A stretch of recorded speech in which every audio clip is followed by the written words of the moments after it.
Maintenant, je comprends enfin pourquoi LeBron n'a jamais vraiment voulu participer au concours de dunks de la NBA. Regardez ça, tout s'explique. En tant que roi du dunk en match, LeBron a en réalité participé à un concours de dunk une seule fois, à l'âge de 17 ans. En 2003, il avait été invité au McDonald's All-American High School Dunk Contest. Seulement 3 des meilleurs dunkers du pays étaient présents. Ses adversaires les plus redoutables étaient le high flyer Shannon Brown et la machine à sauter J.R. Giddens. Le premier dunk de LeBron était déjà dingue.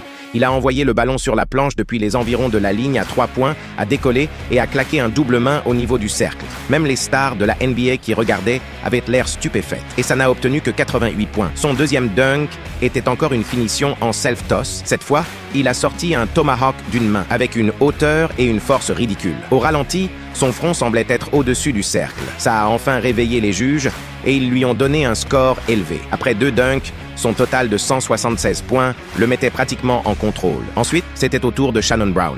Il est arrivé en essayant de soulever le toit. Premier essai, windmill de la main gauche, raté. Deuxième essai, windmill de la main droite, raté encore. 2 ratés consécutifs, 0 points. À ce stade, sa confiance était sous perfusion. Mais au troisième dunk, Brown a enfin explosé. Il a sprinté depuis très loin, a décollé depuis la ligne de lancer franc et a claqué un monstre à 360 degrés. Le gymnase est devenu fou. Score parfait partout. Même si son dernier dunk n'avait obtenu que 77 points, son total grimpait quand même à 167, maintenant la pression sur LeBron. Puis J.R. Giddens est passé. Il a tenté un split leg slam, l'a raté 3 fois de suite et a été éliminé. Place à la finale. LeBron n'avait besoin que de dépasser 167 pour remporter le titre.